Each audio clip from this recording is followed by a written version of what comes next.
Hello and welcome to another big picture overview video. It's March 2024 and it's been more or less a year since we've recorded a similar video for 2023. A lot of things have changed inside Big Picture and I think it's high time for us to go over everything again. Most of the stuff is actually going to be more or less the same, but Big Picture has been working non-stop on this tool, and there have been lots of updates throughout the year, so some things have changed significantly. I was a little bit hesitant regarding recording this video because I know that even more very interesting changes are coming in the next couple of months. But, what's to come is to come, and we are here today, so we are going to use whatever we have nowadays, and with all of the rest amazing features that are coming in the future, you can be sure that we will be recording some kind of an update for the channel, so you will be able to stay up to date with everything that is going on inside Big Picture. Now, why are we talking about Big Picture itself? When it comes to project management, portfolio management, program management inside the Atlassian ecosystem, Jira ecosystem, this is still our favorite tool to go to. So most of our customers are actually using Big Picture. It's probably a little bit of our fault because whenever they come to us and they say what kind of requirements they have, we're like, okay, this can be covered like 90% maybe with structure, it can be covered 70% with advanced roadmaps. But if you want it all to be working as you wish, Big Picture is the tool to go to. So this is most case scenario. Of course, not all the time. So we are working with structure, we're working with advanced roadmaps, we are working with other tools inside the Atlassian ecosystem for project management as well. That is why we are in a good position to actually tell you that this one, Big Picture, is still the best on the market when it comes to overall coverage for project management, portfolio management requirements. All right.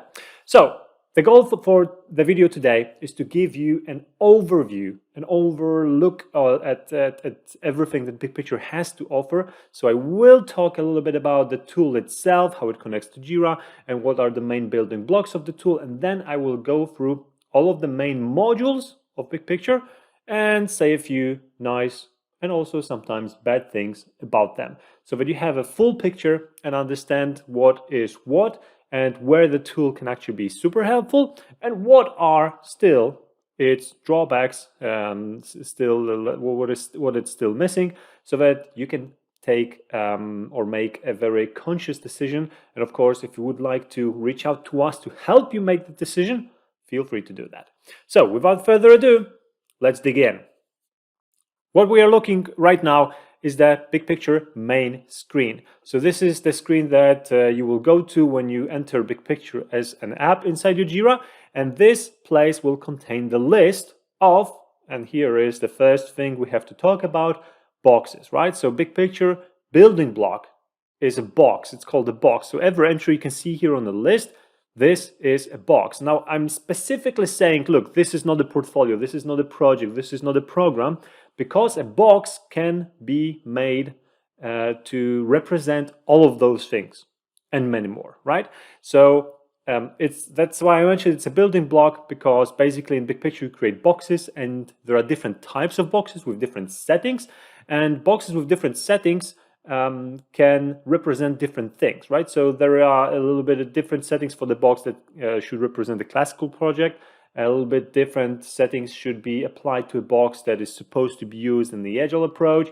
A little bit different settings for portfolio box and so on, right? So that's why I'm saying boxes, but essentially this is the tree starting from the top, from your home, and of course you can rename it, all the way down, of everything that is going on inside your company when it comes to projects, portfolios, programs, okay? So as you can see, there is a hierarchy. So the top level can be an ongoing project. It can be a portfolio and you drill down into a project. One of those projects also can have stages, iterations, sprints, whatever is needed inside, right? So you can break those boxes into smaller pieces, aggregate those boxes with higher level boxes like portfolios and programs. And that's essentially what a PPM tool should enable you to do, because otherwise you will have only one level for managing projects, and that is very often not enough. So this has been introduced many years ago, so it's not anything new, and we are very much used to working with this already, and it works like a charm. Not everything is golden when it comes to boxes. So, for example, you can't create dependencies between the boxes themselves. You are a little bit limited when it comes to attributes that are assigned to boxes, but of course, having been working with the tool for so many years, we know the workarounds that can help you figure that out and still be a happy user of whatever you need to do over here in BigPicture. Of course, I'm not going to get into the details because otherwise this video would have been super long. Anyway, what is amazing about this screen is that not only this is the list of everything that is happening in your company, and mind you, every person would see over here only the things that this person has access to, right? So if someone would come here and shouldn't be able to see the whole structure of everything, every project, every program, and every portfolio, BigPicture has its own permission schemes and it's taken care of, right? But all in all, this is your starting point, and this is where you will come to navigate further into one of the projects, one of the stages of the projects, and so on. Over here, we have a very nice mix of different things. So we have like an ongoing Agile project. We have solution train, which is very often used in Scale Agile framework. We have a box here for use cases, and we can see that it's a portfolio. And then underneath this, we have a safe art, and then we have programs. We have here another portfolio underneath which we have a classical project. We have a hybrid project. This is very interesting because, again, most of our customers are somewhere in between waterfall and agile. So those hybrid projects are very tempting to use, and they are often a decent choice, not always, but all in all, what I want to say over here, just a brief short stop, is that BigPicture is the best tool, definitely the best tool for hybrid approach in the Atlassian ecosystem. So if you are somewhere in between waterfall and agile, you have some teams working this, some teams working that, this tool beautifully connects those two worlds together as well as it can be connected. So of course, because these words are a bit different, it's not going to be perfect, but that's not really a fault of the tool itself. It's just two different methodologies that we are trying to combine. So it is what it is, right? Anyway, columns that we can see over here next to those boxes are already some nice summaries of what is going on inside our projects, portfolios, programs, right? So this is already a perfect place to start gathering, looking at the information in regards to the projects, portfolios, programs. Those columns are, of course, customized. You can put more columns over here if you would like to. You can see that if I try to add a new column there, I have quite a long list of fields that I can put in here. There is also a way to create your custom fields over there. So that is quite useful from time to time as well. For example, if you want to have some rack status of your project or stuff like that, these things can be done over here. You can also manage those columns with different views. So you can create a time tracking view, for example, and then this view will display a totally different set of information, more relatable to time tracking information, right? So this is actually something that you will see across several different modules, the switching of different column views to help you look at the right kind of information, the ones that you're looking for. So this thing being the starting screen of BigPicture, it's also actually one of the modules, right? So here at the top right, you will always see the name of the module that we are looking at, and currently we are looking at an overview module.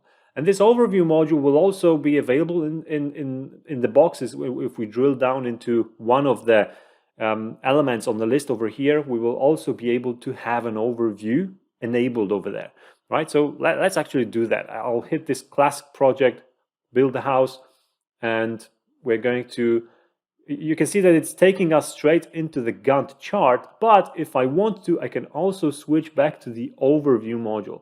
Right, so I can do that, and then I have an overview of all the boxes for this particular parent box. In my case, classic project dash house build. Right, and as you can see, it's not a very astonishing list because there is just one entry, this box essentially. That's because this box doesn't have any children. But if I would switch the context to something that actually has children, like software development you can see that now under my software development, I can actually see sprints, right? So an overview is, as the name suggests, a high-level lookout at everything that is happening inside your project, but on the level of the boxes. So it only makes sense really to come here and look at the data if you have sub-boxes under the project, portfolio, and program, depending on what you're looking at. And what you're looking at is always here. This is the context of the information that we are looking at, all right?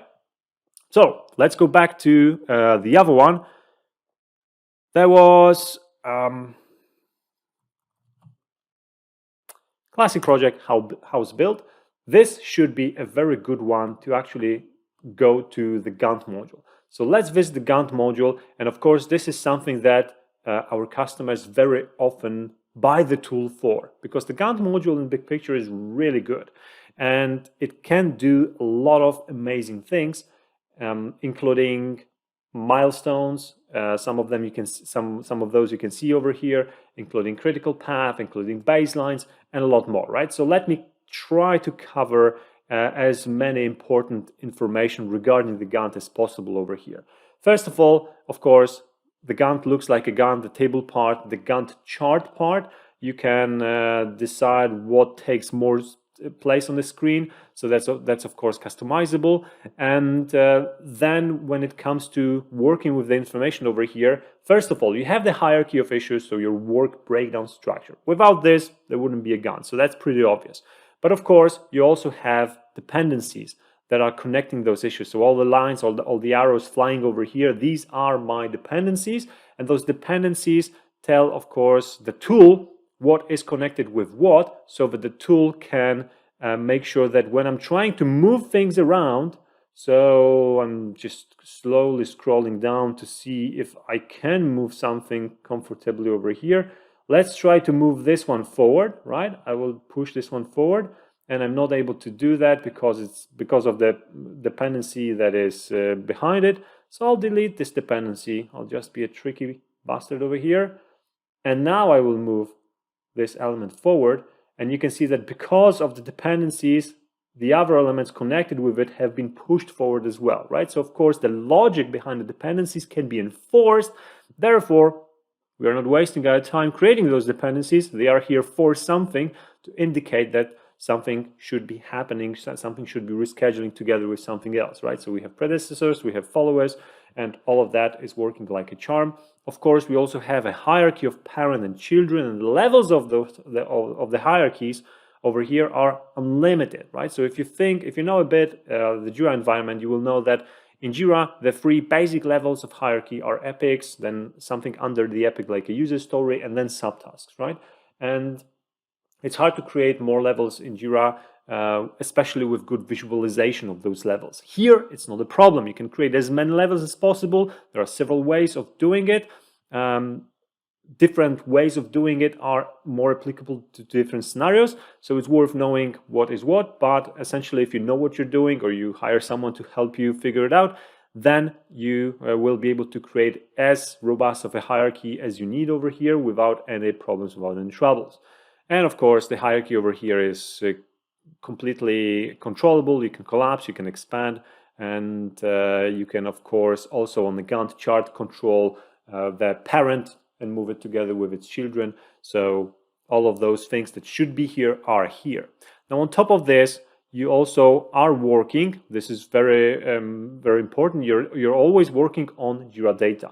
So the single source of truth, as I like to call it, is something that is immensely powerful over here. Why?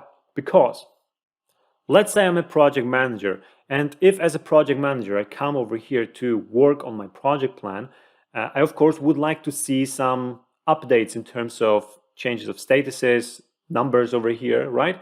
And because I'm working on Jira data all the time, if one of the team members starts working on this issue and changes the status of this issue to in progress, I will see this information immediately, right? So I don't have to go and ask, hey, how are you doing? How are you doing? What is the progress here? What is the progress there? I actually see this kind of information flowing into my project plan by itself. I mean, not by itself. People have to indicate the progress inside Jira on the tickets that they're working at, but essentially over here, I get this information without going around and gathering from people and entering here myself. So that's tremendously helpful, and that's something I absolutely love about all of the tools really inside the Atlassian ecosystem, that they are connected with the Jira source of data, and whatever people say on the level of those issues, tickets, tasks, user stories, epics, I get the information over here immediately, and I call it immediate feedback. So that it saves a lot of time for a project manager. And I'm of course not saying don't go and talk to people. It's important. The information flow is important, but this definitely helps with information flow and saves a lot of time, right? So we are working on Jira data. That's why you can create Jira issues over here. Some of the cool features that you can find over here is task grouping, which allows you to completely slice the view in a different way. And let's say I want to group my tasks based on the status, right? So with a few clicks, it reorganizes my whole view, and now I can see, okay, let me scroll to the very top, and I can see, okay, there is one task that is in progress. I have 20 issues that are in to do. I can collapse those because maybe they are not interesting. I have 11 issues that are done, and so on, right? So I can group them by basically most of the Jira fields that you have. And you can also do the grouping by more than one field at the same time, right? So I could do status plus, well, not many of the fields over here make sense, but let's say plus an icon, so I can do even that, right? Icon would equal an issue type, for those of you that know a bit of Jira, right? Anyway, I'm going to disable the grouping. We're not going to go into the details.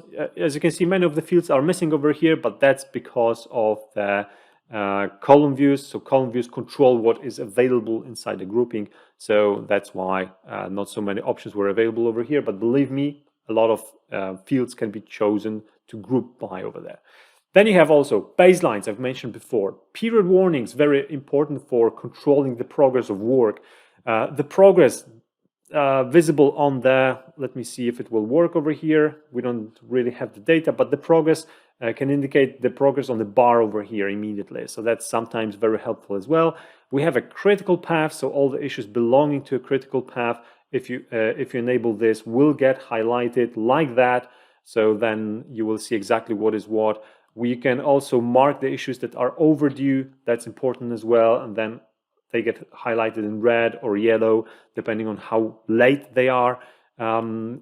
We can also have an info bar here on the right side and work a bit with different kinds of dependencies, with overdue tasks again, another place that gathers them, with milestones, with critical path, with change history. This might be important as well.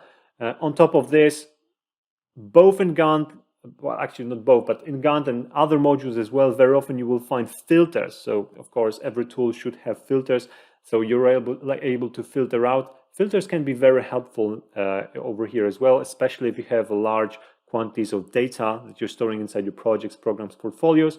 And of course, then filtering comes into play.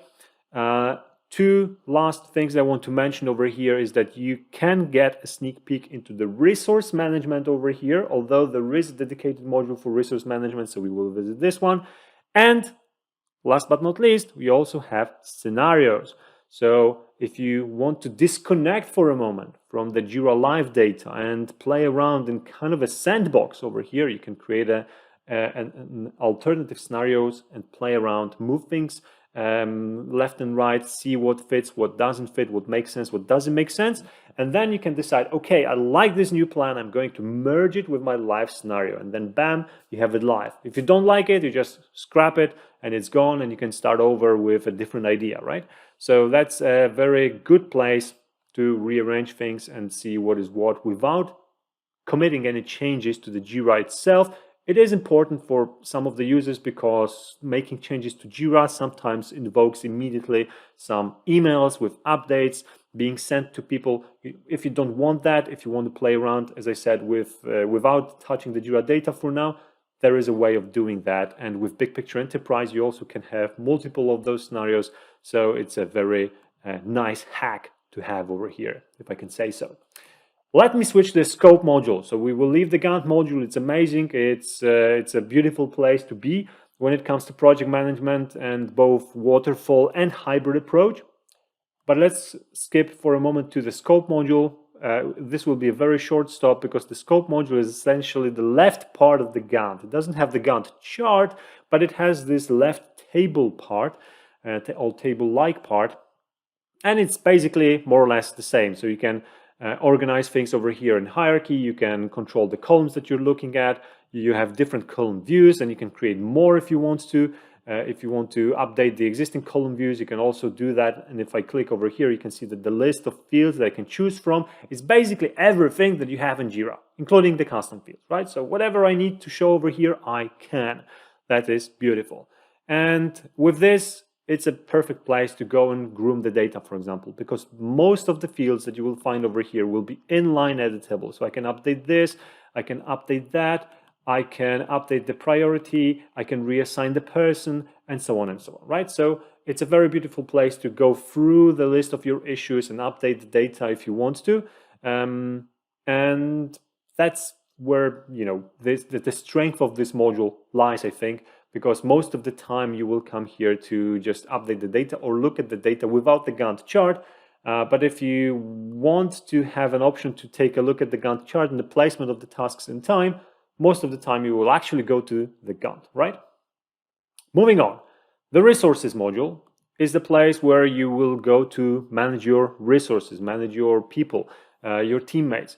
And this is also a very interesting place to be, because this one actually works only if you have time estimates on the issues, right? So if you want to control the flow of work based on statuses, this will not really be something that will work for you, because all of the numbers that will come in here and all of the issues that you will see over here, to display something meaningful, they actually need to have estimates. So we are not seeing any estimates over here.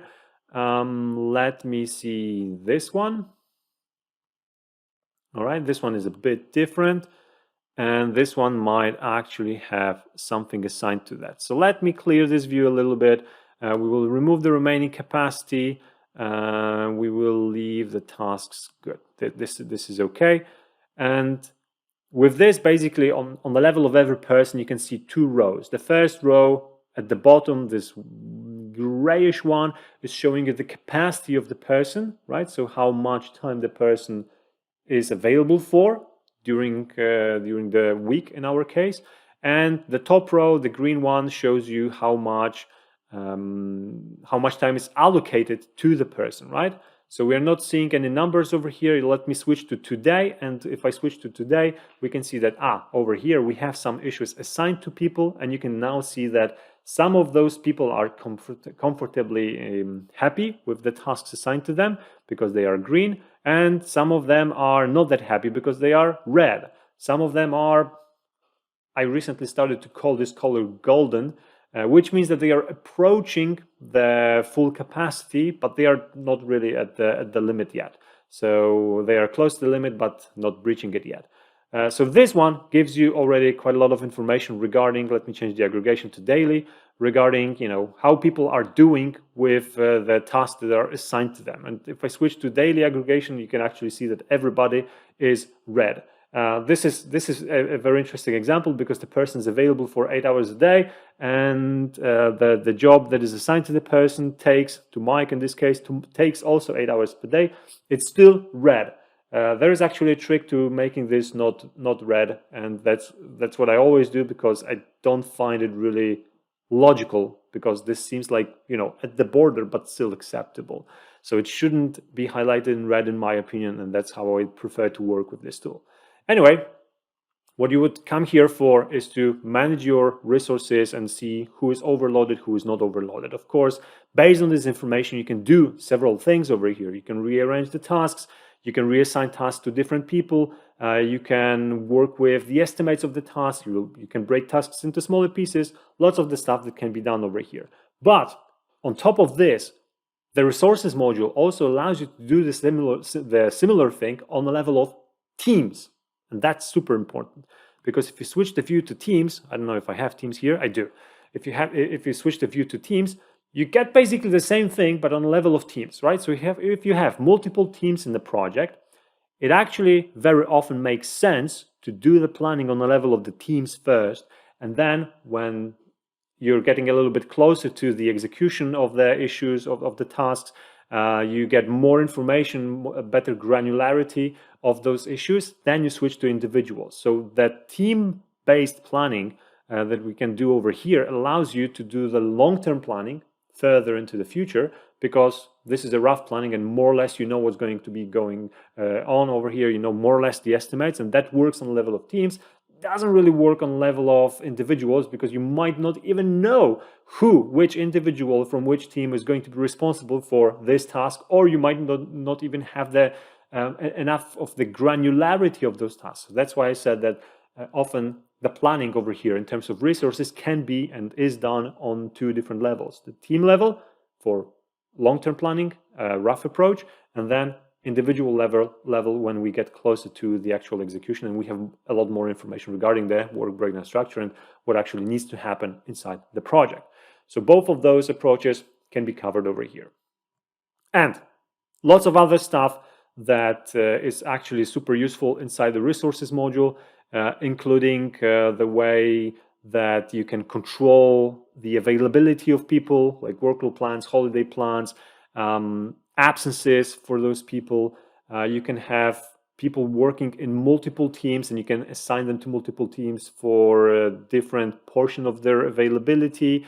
And BigPicture is able to reconcile all of that and let you know, hey, this person is overloaded, for example, in other projects. Like if you combine all of the projects that the person is working on, the person is overloaded, even if you don't see it on the level of your project only, right? So stuff like that, BigPicture is able to do.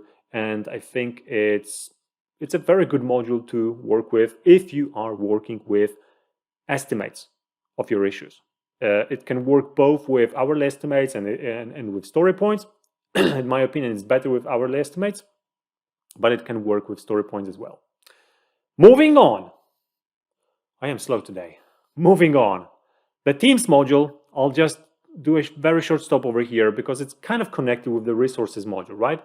The team-based planning that I've been showing you previously, this is where the teams are coming from, right? So this is where you define the teams. This is where you define the team members of those teams. If you want to, you can also work with skills. So you can assign different skills to the people and then decide whether you want to do the skill-based planning, which is also an option over here in BigPicture, right? So all in all, the Teams module allows you to do that. Risks. Risks module is, of course, something that allows you to control the risk inside the project, program, and portfolio, because you can do it on the risk planning on all of those levels. And basically, risk module is pretty simple, but pretty efficient as well at the same time. So it allows you to look at your risks either in a screen like this, which is a matrix view, or a table-like view, which looks like this. Pretty boring, right? So I will switch to the matrix. And inside the matrix, you can see that we have two axes, the consequence at the top, the probability on the left, and basically the placement of the issue tile over here says what is the consequence, what is the probability of the issue. I actually don't like this view, so I will I will switch. I will invert one of the axes. So then this corner is like trivial consequence and almost none when it comes to probability. So this is like a low risk corner. This down here would be a high risk corner, right? So if I would move this issue just by dragging and dropping it over here, this issue now becomes a high risk issue. It has a severe consequence and has a very high probability, right? So we want to focus on this corner. We want to be less vigilant maybe about this corner, and everything in between, you know, depends on how you're scoring your risks, I guess.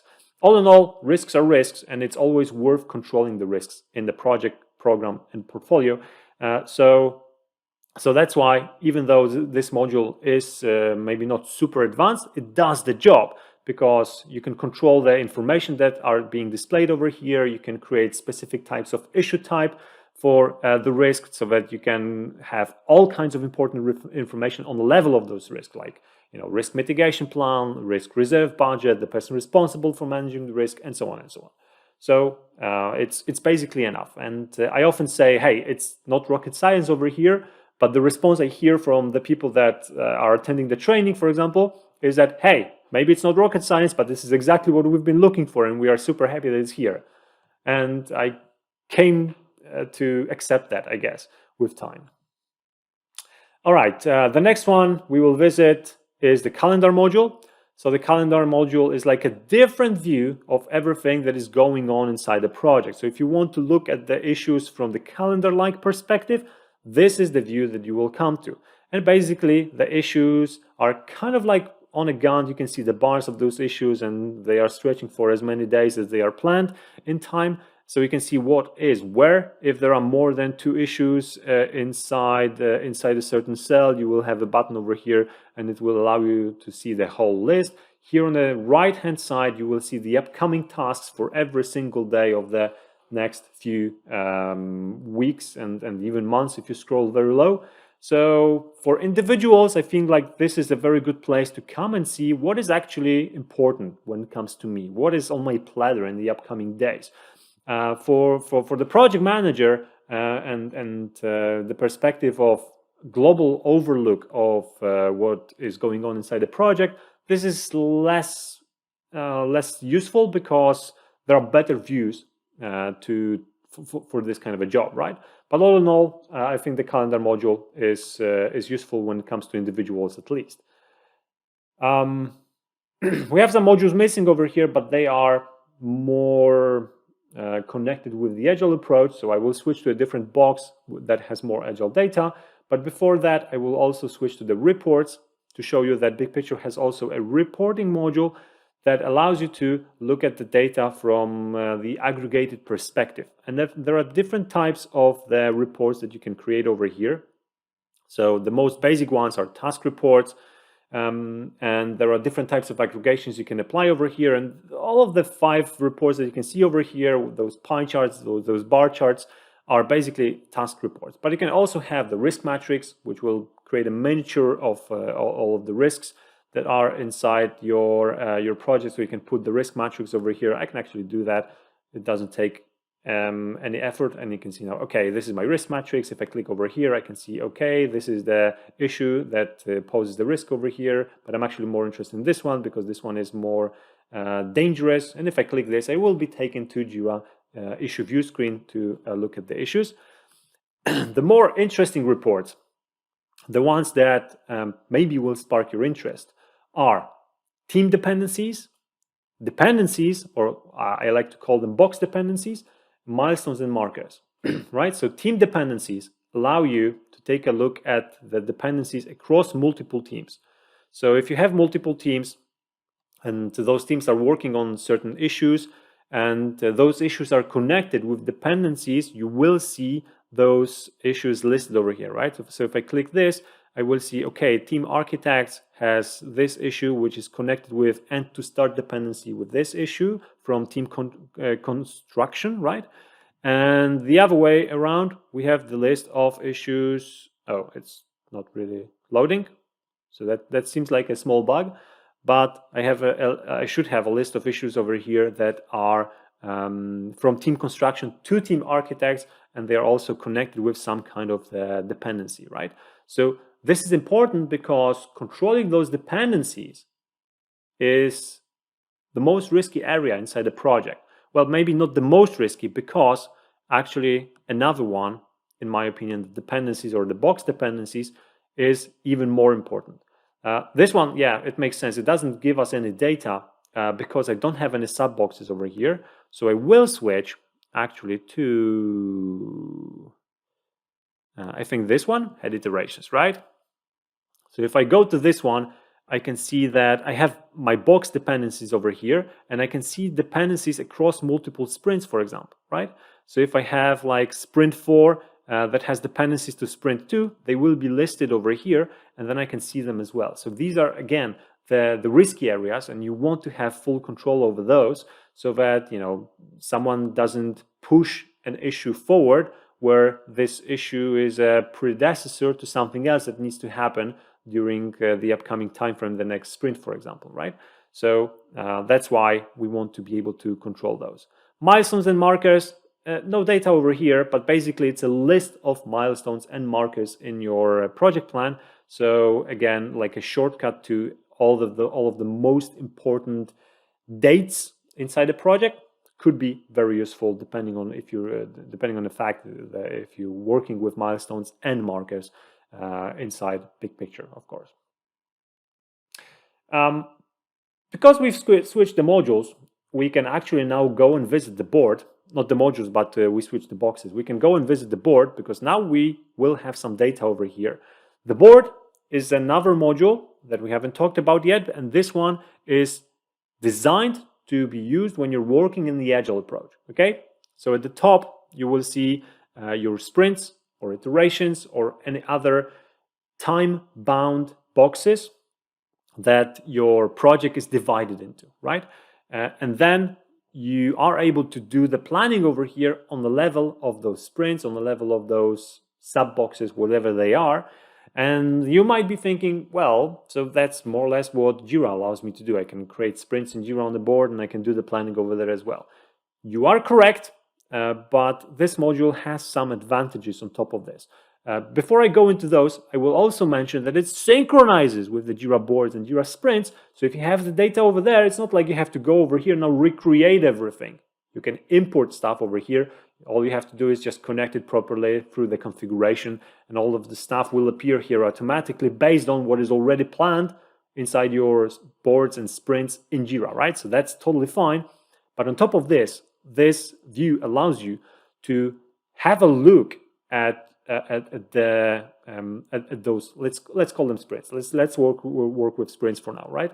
If you have multiple sprints and multiple teams working on those sprints, this view allows you to combine that, because look, I have Team Amber over here, Team Diamond, Team Emerald, and I can see who is doing what across the sprint one in one view, right? So it allows me to do that. Also, another thing that I very much like is that the dependencies that are created across those sprints, for example, can be nicely visualized over here, right? So if I have dependencies connecting issues from one sprint to another sprint, from one team to another team in different sprints and same sprint, doesn't matter, I can see them over here, right? And I can see if they are green, I can see if they are red, like this one over here, right? And I can immediately see that something is wrong or everything is okay.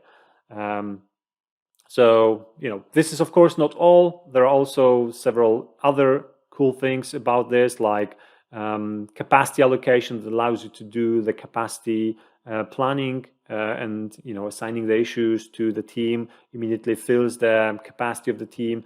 Then later on, you can also follow the work progress based on story points, for example, and immediately see what is the work progress on the level of the certain sprint, on the level of the certain team. So many cool things that can be done over here. And I think it definitely has some leverage over what is available in Jira out of the box. That's why customers come and use the board module, because some of the things that you can do over here are not doable in the Jira out of the box. So you have to kind of use something else to achieve the same results. So that's what the board module allows you to do. Another one that we haven't visited yet is the objectives module.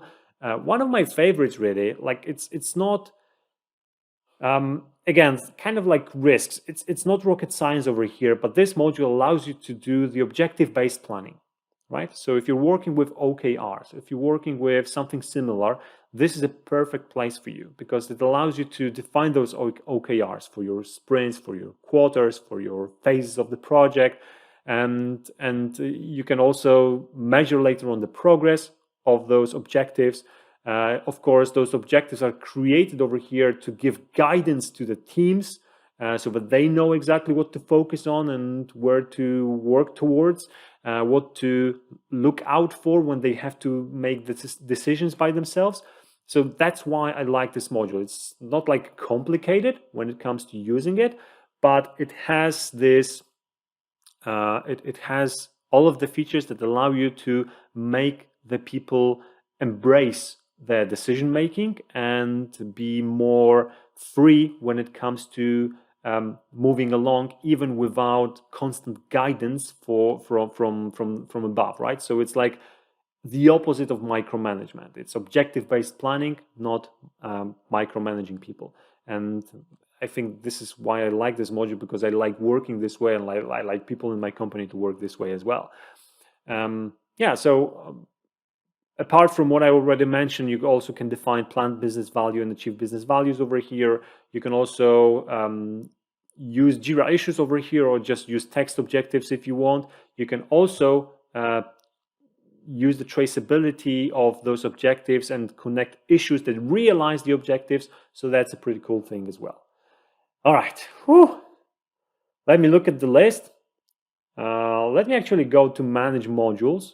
I want to see if I've skipped something. This is the list of all of the modules, right? We've been here, here, here, here, here, here. Cool. We've covered everything.